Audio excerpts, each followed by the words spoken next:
Venez et bâtissons le Congo. Et c'est cela qui est le leitmotiv de nos entretiens jusqu'à présent. Et il y a parfois des phénomènes sociaux, des pratiques sociales, comme on dit, des pratiques sociales, comment dire, sociaux, euh, que l'on n'imagine pas être du droit et du droit pur. La dernière fois, je vous ai parlé de la main d'association et je vous ai dit que son origine est biblique, mais sa réalité est devenue véritablement euh, juridique et, et par-delà le droit, sa réalité est devenue une construction politique. Beaucoup de pays se sont donnés, qui étaient vraiment dans la misère, se sont donné la main et ces pays sont devenus et ou sont en train de devenir des grandes puissances. Prenons le BRICS. Quand on regarde le BRICS, c'est un élan des États qui est en train de changer carrément la face du monde. Je veux dire, le monde, la face des relations internationales et le vieux monde a de la peine à résister par rapport à la puissance que le BRICS est en train de développer. Et maintenant, on dit BRICS plus, hein, c'est beaucoup plus que le BRICS. Et en ce qui concerne la construction d'un pays comme le Congo, où comment je peux dire cela, peut être correct, où l'État n'existe plus, où les terres sont vendues, mais vraiment vendues, malgré la rhétorique, malgré la logorée politique et malgré le souci, la volonté d'endormissement du peuple, le pays est bel et bien vendu. J'ai invité à ce que la population non seulement se lève, mais également que surtout la diaspora puisse saisir des arbitres. Et ce n'est que sous cette condition que ce qui a été signé va être vraiment mis en échec, mais aussi l'argent qui a été donné à Kiki et à Sassou devra être rendu, mais le Congo pourrait demander aussi des dommages-intérêts parce qu'il s'agit d'un trouble à l'ordre national qui est vraiment très important. Alors, il y a un Congo qui est malade. Il y a la population qui est totalement divisée au nord et sud. Euh, Même à l'intérieur de ces zones nord et sud, il y a beaucoup de divisions. Alors, il y a un choix, et un choix qui est possible, ou le choix de laisser le pays mourir, et donc euh, de mettre sur la carte qu'ici habitaient ou ici vivaient les Congolais, ou le choix résolu de dire non à ce schéma de ruine, dire il est possible de reconstruire le Congo, le vrai Congo.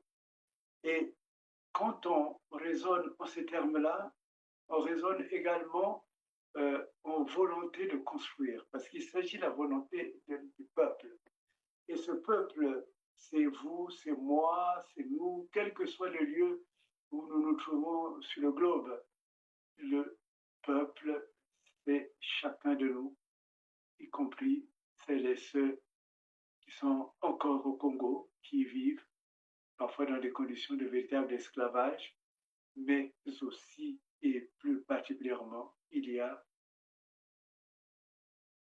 ceux qui aiment ce pays, ceux qui aiment le Congo. Et quelle que soit la catégorie dans laquelle vous vous retrouvez ou vous vous ressentez, il est vrai que vous avez entre vos mains les clés du retour au Congo, le retour du Congo. Et dans ces clés, il y a en premier la volonté de travailler, de vivre ensemble. Le vivre ensemble est un élément commun à tous les peuples. Et ceux qui se sont construits, ceux qui bâtissent, euh, ont la conscience qu'il faut arriver à vivre ensemble.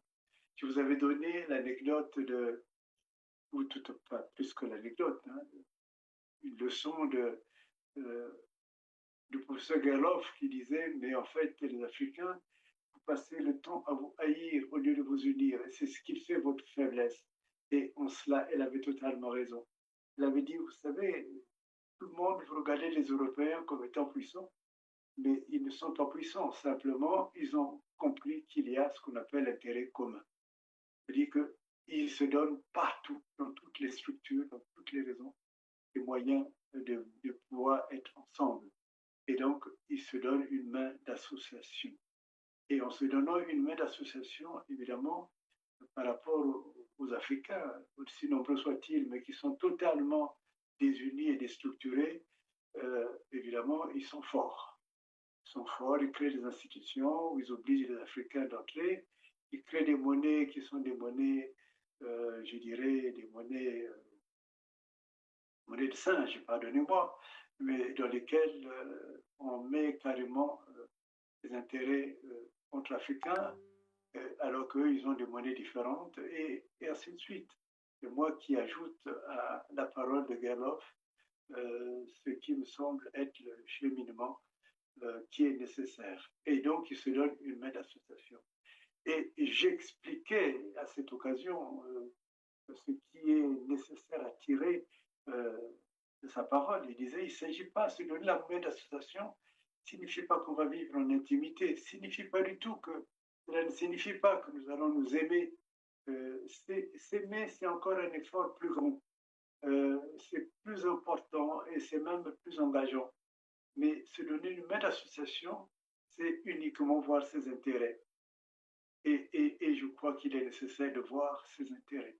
Je sais que plusieurs fois, on a critiqué les intérêts en disant que les gens vivent pour leurs intérêts, pas leurs intérêts.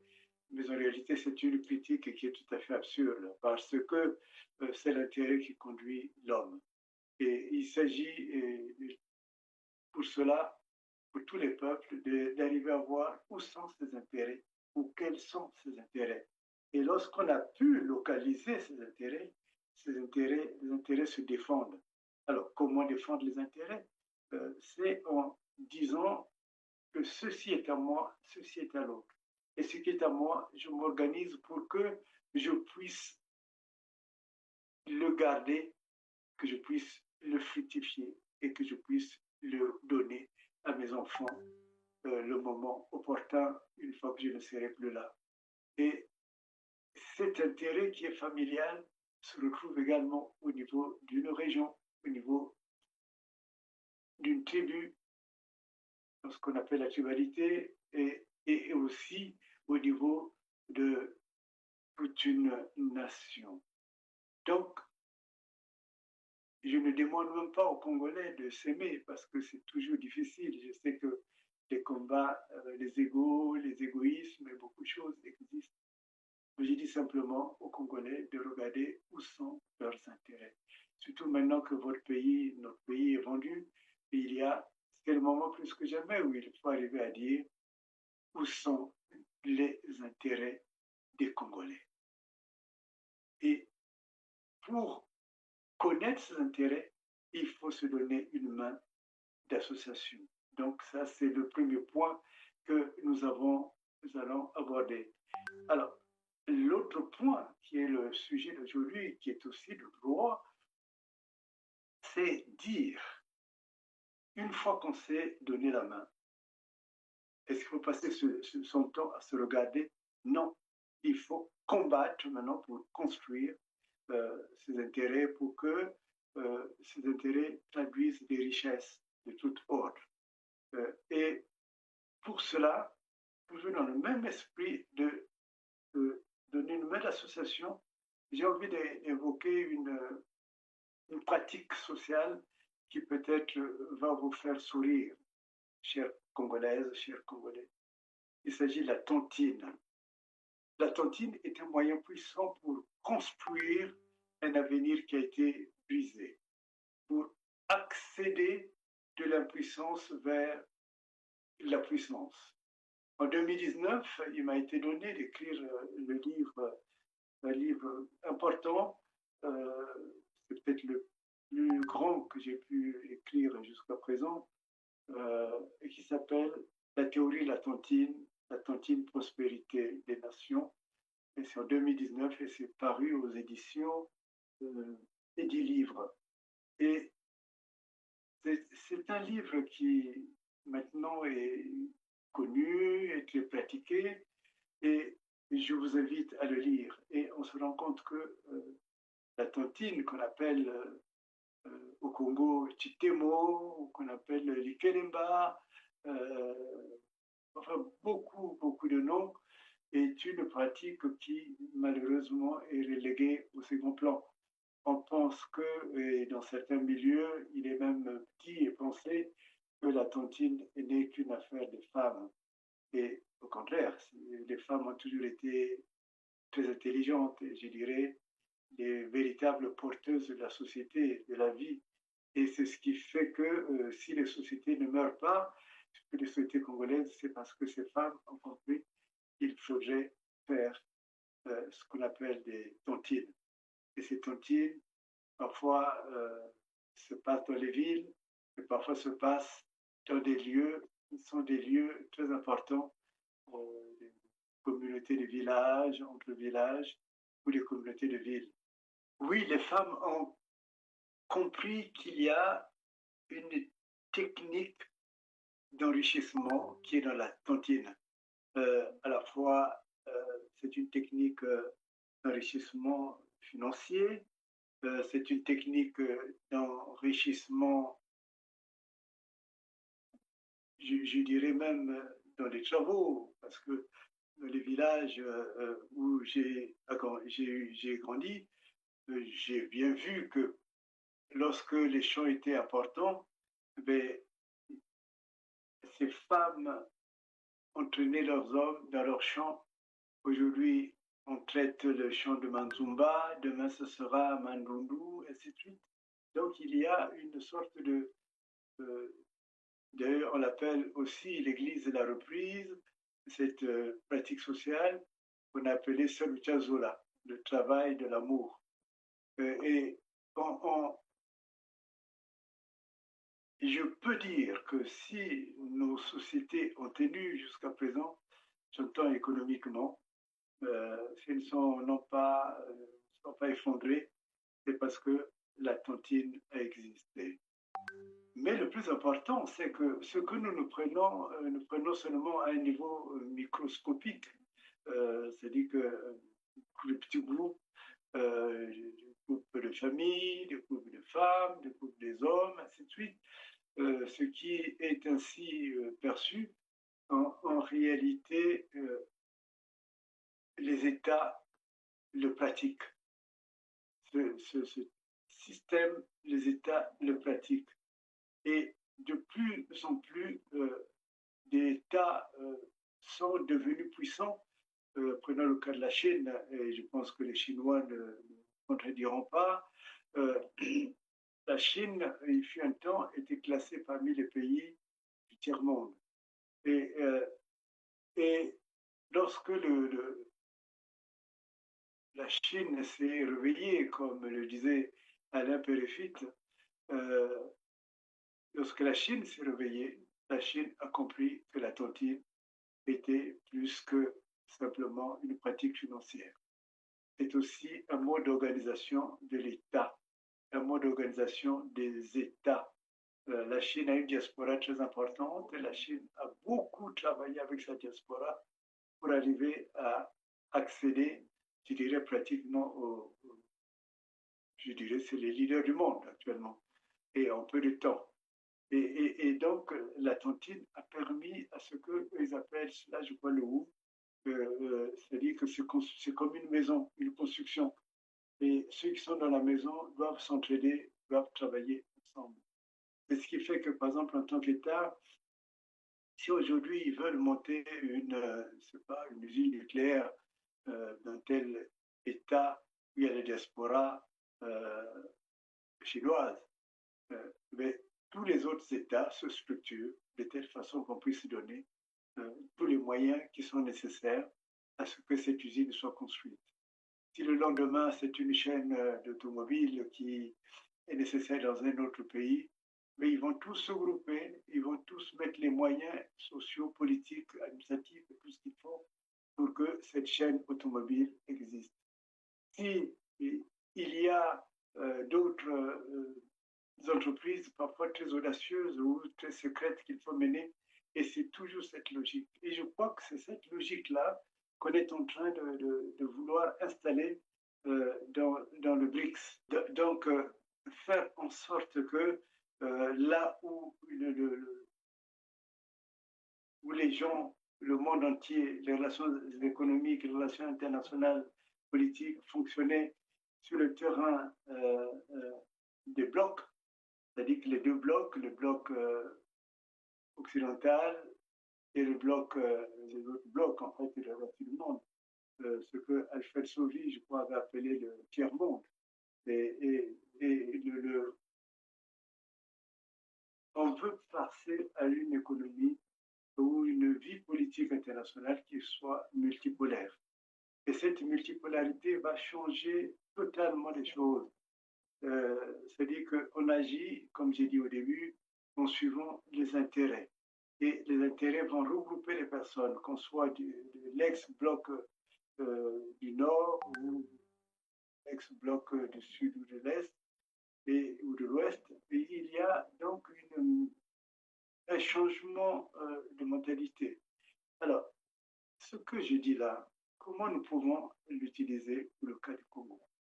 Pour le cas du Congo, je crois qu'il y a beaucoup de gens qui ont bénéficié de ce régime actuel, le régime de Sassou, qui ont eu beaucoup d'argent et du coup, ils ont eu aussi beaucoup d'illusions, de sentiments qui sont comme on dit, comme si le Congo était un chalet qui était uniquement destiné à eux. Non, le Congo est un pays à part entière, un pays où chaque jour naissent euh, des enfants, des filles, fils, euh, garçons et ainsi de suite. Et un pays où les richesses doivent être des richesses partagées. Or, jusqu'à présent, elles ne sont pas partagées. De toutes les façons, de toutes les richesses que l'on connaît du Congo, quand on regarde la carte minéralogique du Congo, en réalité, jusqu'à présent, le Congo euh, n'a même pas exploité le dixième de ses ressources. Donc, les ressources sont là. Ça signifie que ce qui était hier, ce qui a été mal utilisé, il est temps pour qu'on puisse mieux l'utiliser. Et donc, pour mieux l'utiliser, d'abord, c'est voir où sont nos intérêts. Qu'est-ce qui est primordial pour nous? Qu'est-ce qui permet au Congo de pouvoir compter parmi les nations dans les temps qui viennent? C'est cela la question. Comment le Congo va entrer dans le cercle des nations et non pas y entrer par voie de petites corruptions, au courant quelques personnes et on est maintenu au pouvoir. Ça, c'est du passé, ça. Ça doit être totalement dépassé. Il s'agit maintenant d'entrer dans le cercle des nations. Faire que le Congo compte parmi les pays puissants de ce monde. Et j'agis et je pèse bien mes mots que la puissance désormais ne se compte pas je dirais, en superficie ou en population, mais c'est en intelligence politique et aussi en rayonnement politique et économique à travers le monde, à travers la géostratégie de ce monde. Donc il faut nécessairement entrer dans cette logique-là, dire que le Congo a un avenir.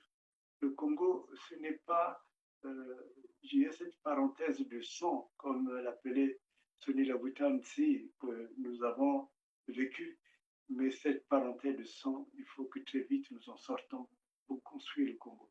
Alors, pour construire le Congo, il est nécessaire que nous ayons euh, la volonté de travailler ensemble. Et donc, c'est ce que j'appelais euh, la main d'association. Mais il faut maintenant trouver des instruments qui permettent de faire que ce travail ensemble, cette vie ensemble, devienne politiquement et économiquement efficient. Et pour que ce soit efficient, mes frères et mes sœurs, il est nécessaire d'avoir la volonté de construire. Et peut-être que c'est là, je vais peut-être dire une chose qui pourra vous choquer, mais en réalité, ceux qui sont les moteurs dans l'épanouissement, dans le développement du pays, c'est ceux qu'on a opprimés. C'est ceux qui ont subi j'ai envie de dire, le génocide. C'est ceux qui ont subi euh, l'écrasement, l'oppression. Parce que ceux qui vivent grâce à l'oppression sont des insouciants. Et comme ils sont insouciants, ils sont aveugles. Et par-delà l'aveuglement, ils sont faibles. Parce qu'ils n'ont pas fait, ils n'ont pas le sens de l'effort. Ils vivent la corruption. Et cette corruption fait que peut pas donner un avenir au pays. Mais ceux qui ont souffert, c'est eux qui développent tous les moyens qui utilisent les procédures de l'élévation. Et dans les procédures de l'élévation, c'est là que la tontine est un moyen d'élévation puissant. Ceux qui souffrent, ceux qui ont vraiment souffert dans le peuple, ceux-là, ils découvrent ou ils sont obligés de découvrir la solidarité. C'est vrai qu'on les empêche d'implanter, par exemple, des universités, d'implanter des usines, ainsi de suite. Mais s'ils sont solidaires, ils vont toujours arriver à trouver les moyens euh, de mettre en faille le système qui les opprime. Et une fois qu'ils ont mis en faille le système qui les opprime, ceux-là, ils ont les ressorts nécessaires à la fois pour résister, mais aussi pour construire un monde différent, pour construire une vie différente, pour survivre. La survivance est une chose difficile, mais elle est instructive. Et donc, c'est pour cela que je pense que il est nécessaire que ceux qui souffrent dans le Congo prennent conscience de la place qu'ils ont, qui sont en fait les vrais moteurs du Congo de demain. On peut prendre beaucoup d'exemples. Non loin de chez nous, il y a des Bamileke qui ont beaucoup souffert, qui ont beaucoup souffert, qui ont beaucoup donné. Mais ils ont compris qu'il fallait se donner une maître association et travailler avec la tontine. Et en travaillant comme cela, je pense que maintenant tous les Camerounais sont convaincus que la puissance économique est entre les mains des Bamileke. Et c'est nécessaire cela à comprendre. Cet exemple qui est proche de nous, parce que les Bamileke et les Congolais, ils ne sont pas si éloignés. Il y en a même qui ont des familles communes. Et donc, comprendre qu'il ne s'agit pas de tomber dans la fatalité. Beaucoup se sont laissés piéger au Congo parce que le pouvoir écrasant leur donne un petit poste. Alors, ils se croient les maîtres même de chez eux. Ils oppriment leur propre famille, les leurs. Et cela est un comportement qui est blâmable et même condamnable. Au contraire, il faut arriver à comprendre que lorsque nous prenons en, en conscience le niveau de la souffrance dans lequel nous sommes et que nous avons la foi pour pouvoir le dépasser, pour déplacer cette montagne qui est la souffrance qui nous a infligée, nous apprenons beaucoup de choses sur le fonctionnement humain, sur le fonctionnement d'un État. Et c'est donc une responsabilité pour ceux qui en sont originaires, qui sont originaires de ces peuples qui ont souffert au Congo, une responsabilité de redresser le Congo. Attention, qu'on se comprenne bien, je ne dis pas par là que les autres n'ont pas la responsabilité, n'ont pas à agir ou n'ont pas les moyens d'agir, mais il leur faut déjà un réveil. Parce que quand tu es dans le confort, tu t'installes dans ce confort. Et quand tu es installé dans ce confort, tu as le sentiment que les choses te sont dues. Que même les autres compatriotes qui ont fait des esclaves comme tu veux, puisque tu peux leur payer. J'ai vu par exemple au Brazzaville que euh, les tenants des gens d'une région donnaient à Brazzaville des boys. Et parmi ces boys, souvent, c'est des gens du Sud. Et il y a vraiment une conscience certaine à prendre.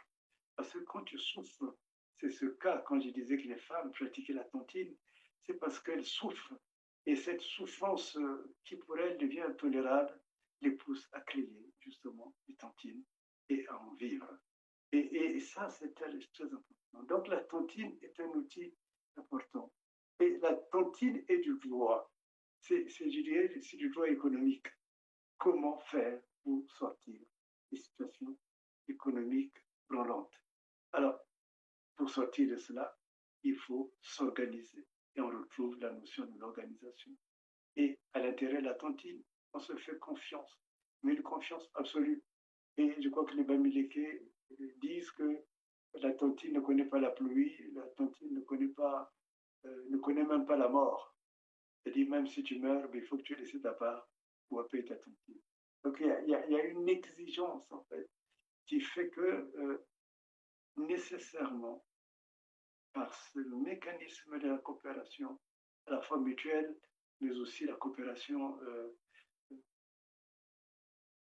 je dirais, globale, on arrive à créer les moyens nécessaires. On arrive à donner les moyens nécessaires pour qu'un État pauvre devienne riche. Les moyens nécessaires, y compris dans les relations avec l'extérieur. Choisir les bons partenaires. Choisir les partenaires qui sont loyaux. De telle façon que lorsque tu vends ton pétrole, l'argent n'est pas mis dans un compte que tu ne récupéreras jamais, mais est mis dans le compte de l'État. L'argent revient. Et avec des conditions précises. On peut négocier des conditions précises. Par exemple, maintenant, vous savez que quand vous vendez votre pétrole, je crois que c'est 65% qui reste à la France. Mais tous les pays ne pratiquent pas la même chose. L'État de Savoie ne pratique pas cela. Donc, on peut trouver des partenaires de plus en plus différents. Et ces partenaires sont importants. Mais ces partenaires doivent entrer dans l'économie tontinière, dans l'économie dans laquelle, en fait, vous avez mis en place votre logique de fonctionnement en tant qu'État. Et donc, mes amis, je suis prêt à répondre à des questions s'il y en avait des questions, mais je voudrais qu'on construise un état mental qui commence par la volonté de s'associer. La main d'association permet de dire que j'ai une main sur laquelle je m'appuie. Évidemment, attention, comprenons bien, ce n'est pas la main qui remplace Dieu. Dieu est d'abord notre créateur. Mais dans la vie sociale, dans la vie de tous les jours, il y a nécessité de se tenir la main, de se donner la main d'association. Et celui qui sait donner la main d'association n'est plus seul, n'est plus seul. Et celui qui n'est plus seul, surtout qui sent qu'il a un défi à relever, qu'il doit transformer ses souffrances en puissance. Je fais bien attention que je ne suis pas en train de plaider pour le dolorisme. Ce n'est pas dire qu'il est bon ou bien heureuse souffrance. Ce n'est pas cela justement. C'est parce que la souffrance est là qu'on a envie de la quitter. Et pour la quitter, il ne faut pas être seul. Il faut se tendre la main. Une fois qu'on se tend la main, il ne s'agit pas du tout d'entrer dans une sorte de on est bien ensemble, oui, mais on est bien pour construire un avenir. On est bien pour bâtir. Et parfois, il y a des pratiques sociales que nous négligeons. Et quand nous les négligeons, on arrive vraiment à être les derniers de la classe. Mais lorsque nous les mettons en pratique, lorsque nous les mettons en exergue, ces pratiques sociales engendrent naturellement de la puissance. Quelques cas, par exemple. Les Vietnamiens ont créé à Paris des associations tontinières. Il ne s'agissait pas de l'argent, mais là, il s'agissait de faire en sorte que, par exemple, c'est l'époque où l'informatique grandissait. Mais ceux qui étaient des informaticiens ont créé des centres. Et ces centres, les autres venaient pour y être formés. Mais en échange, ils donnaient une petite contribution. Et la plupart de ces gens qui étaient formés sont devenus maintenant des cadres au Vietnam. Les Chinois ont un système à Paris. Vous avez constaté que, et peut-être vous ne l'avez pas remarqué, ils se cotisent, ils achètent un taxi, une voiture. Et bien, ce taxi, il peut travailler de 8 heures du matin jusqu'à midi. Il y a un Chinois qui l'occupe, il y a un chauffeur. De midi à 16 heures ou 18 heures, c'est une autre personne. De 18 heures jusqu'à 24 heures, c'est une autre personne. Et comme ça continue. Ben, si vous comprenez, c'est-à-dire qu'en fait, le véhicule va certainement s'user très vite, oui, mais en fait, l'amortissement fera en sorte que, avant même que le véhicule s'use, chacun aura déjà eu les moyens d'acheter un véhicule et qui va continuer sur la même lancée. Vous comprenez bien que même ceux qui étaient pauvres vont devenir riches. Vous avez constaté aussi que les Pakistanais ont cette pratique qui fait que ceux qui connaissent Paris, souvent ils ont des maisons qui cousent les habits, d'autres qui fournissent les produits, souvent d'ailleurs les produits africains. Et en fait, à la fin, il y a un qui va construire un supermarché. Mais dans le supermarché, il y aura les habits qui ont été cousus, les habits qui ont, pardon, les produits qui ont été achetés à Château-Rouge ou ailleurs. Et, et de l'autre côté, il y a le magasin qui va faire la vente. Et la vente permet de redistribuer à chacun. Et les Indiens, c'est pareil. Et vous pouvez voir qu'un Indien qui est arrivé, au bout de 5 ans, il a un grand magasin, il a même quelque chose d'important. Mais comment il fait? Il travaille avec les autres. Et cette notion du travail ensemble est importante. Et à l'intérieur, il faut y ajouter la pratique sociale qui est l'attentive. Nous, les Congolais, pourquoi on a la peine à y arriver? Parce que on a enseigné une sorte d'individualisme creux. C'est-à-dire que je suis le meilleur, je suis le plus apprécié des Blancs, je suis le plus apprécié de ceci, de cela. Mais en réalité, cette appréciation ne te donnera jamais l'impression. On dit un seul doigt ne lave pas le visage. Et donc, il faut apprendre à travailler avec les autres. Et quand vous allez apprendre à travailler avec les autres, vous vous rendez compte qu'il ne s'agit pas de les aimer, mais il s'agit de développer une confiance, puisque chacun a un intérêt commun. Et il y a une sorte d'attitude personnelle qui se développe et qui fait qu'on a on sait qu'on va y arriver. On sait que là où j'ai échoué, l'autre a les talents pour pouvoir y arriver. On sait que celui qui a les talents là où il était limité, moi j'aurai les moyens financiers pour pouvoir ajouter. Et ainsi de suite, chers amis. Il faut vraiment que nous nous réveillons. Et j'espère que dans ma prise de position, qu'il y a des hommes et des femmes qui le comprennent. Et des hommes et des femmes qui vont se lever. Parce que si nous ne nous levons pas, nous ne bâtirons pas. Mais levons-nous et bâtissons.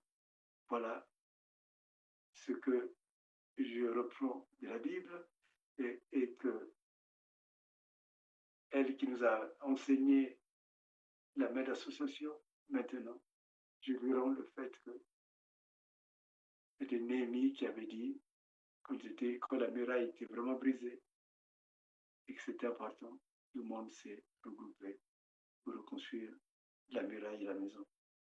Et le Congo est par terre, vraiment par terre.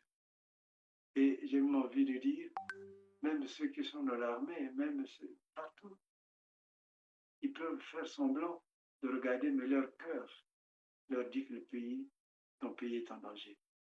Et donc, quand le pays est en danger, il est temps de se réveiller. Ne pas prendre des risques seuls, mais apprendre à maîtriser les risques en étant en bonne intelligence les uns avec les autres. Et c'est possible. Il est encore temps, c'est encore possible de rebâtir ce pays.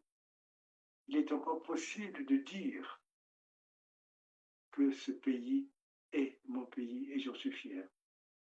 Il est encore possible d'avoir une espérance, d'avoir un avenir pour nos enfants à l'étranger, pour nos enfants au Congo. le Congo peut encore compter parmi les grandes nations du globe. Mais il faut changer de mentalité. Merci. Vous avez bien compris, chers frères, chères sœurs, que en parlant de la même association, en parlant de la tontine, nous revenons aux sources.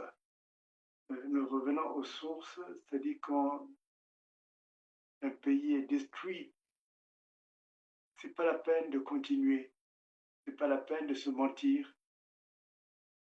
Il faut que nous nous regroupions, que nous revenons à la source. Donc, il nous faut avoir des vertus nécessaires. La première vertu, c'est avoir le sens de la communauté. Comprendre que la communauté, elle est nécessaire. Mais à l'intérieur de la communauté, il y a besoin d'avoir de l'intégrité. C'est être quelqu'un sur qui on peut compter et être quelqu'un aussi qui peut compter sur les autres. Et lorsque cela est compris, vient maintenant le sens des entreprises individuelles. Et j'utilise entreprise dans ce sens, son sens global. C'est-à-dire que si tu as simplement une petite entreprise que tu gères, il faut la prendre au sérieux. Il faut apprendre les règles de gestion. Il faut comprendre ce qui fait que celui qui gère une entreprise qui devient carrément une multinationale, il s'est privé. Il s'est privé. Il s'est donné totalement à son entreprise. Et il a totalement donné à son entreprise. Donc, il y a besoin de rigueur. Et sans rigueur, on n'y arrive pas. Il ne s'agit pas de manger les premiers 100 francs que tu ramasses. Et peut-être quand tu as 100 francs, mange seulement pour 10 francs. Et les 90 qui restent, gère-les bien. Va acheter ce qui te permettra demain d'avoir 200 francs. Et ainsi de suite. Cette rigueur, elle est importante. Mais la rigueur, c'est aussi, vous savez, tout à l'heure, je vous ai dit que dans la tontine, on ne connaît pas le mauvais temps, on ne connaît pas la pluie, on ne connaît pas la maladie, on ne connaît pas la mort. Ça signifie qu'il faut avoir une rigueur qui permette de dire que je dois, le 15 du mois, payer tant, mais tu te bats, tu cherches par tous les moyens pour que tu puisses donner. Et une fois que tu as donné, une fois que tu as pris, puisqu'il y a des tours, ce qu'on appelle les enfants, une fois que tu as pris à ton tour, il faut aussi avoir la rigueur de rendre pour que celui qui va prendre puisse réaliser son projet. Et il faut également que, une fois que les projets sont mis en route, une fois que les entreprises sont démarrées, une fois que la gestion est saine, apprendre aussi à s'associer avec les autres, de donner une main d'association de structure à structure, d'entreprise à entreprise, ce qui fait que l'entreprise qui était une petite ferronnerie va devenir un grand garage, et ainsi de suite. Et puis, je crois, une des choses qui est importante, c'est une des vertus qui sont fondamentales, c'est comprendre qu'il n'y a pas de, comme on dit souvent, il n'y a pas de sous-métier. Il ne faut pas se dénigrer, que ce n'est pas parce qu'il faut être docteur que la petite entreprise, la maman qui vend des beignets, n'a pas de place. Parce qu'à partir des beignets, on peut créer une sorte de pâtisserie. Et cette pâtisserie, elle va être au service de la prospérité. Souvent d'ailleurs, je me suis dit, là je parle à mes sœurs qui sont en Occident, pourquoi elles ne créent pas, je vois dans la ville où j'ai habité en France, il y avait une fois ou 2 fois par année, on venait vendre des beignets, et les beignets comme les beignets qu'on voit au Congo. mais beaucoup, beaucoup allaient l'acheter. C'est une entreprise qui était dans une ville voisine. Et après, je me suis dit, mais pourquoi est-ce que les Congolaises ne monteraient pas une sorte de boulangerie, une pâtisserie avec des beignets pareils? Et c'est sûr qu'ils auront de la clientèle. Et tous les produits, on en fait la promotion pour que les gens le connaissent. Donc, vous voyez, souvent, on va chercher trop loin. Souvent, on veut absolument simplement être prisonnier d'un travail salarial. Mais le salaire est important, mais l'entreprise aussi, elle est importante. C'est aussi un chemin de l'épanouissement. Donc, vous voyez, quand je parle de la tontine, c'est vraiment un outil qu'il faut reprendre à la base. Et que vous soyez à l'étranger ou que vous soyez dans le pays, j'ai envie de dire, le niveau où est arrivé le Congo nous demande humblement de repartir à la base. Parce que on nous a volé, on n'a plus rien. Même la terre est vendue. Alors, cessons d'avoir, comme on dit, la tête, la grande, cessons de la grosse tête, comme on dit, et revenons humblement sur la construction du pays. Et pour finir, je citerai une phrase que j'avais trouvée quand j'étudiais Martin Luther King. Et je poste une citation. Il disait il faudrait que quand tu travailles, même si tu es un balayeur, il faut que les anges de Dieu, quand ils descendent, ils puissent dire ici a vécu un balayeur. Alors, même si vous êtes dans un Congo qui est vraiment dire qu'il est par terre, c'est même pas une mauvaise foi, c'est une réalité. Mais il faut que la main tendue des Congolais les uns les autres, cette main d'association et l'outil de la tontine, avec la puissance que cela donne, il faudrait que quand un jour un ange du ciel descendra sur le Congo, il puisse dire sur le Congo reconstruit, ici a vraiment vécu des Congolais qui se sont battus et qui ont gagné. Vive le Congo.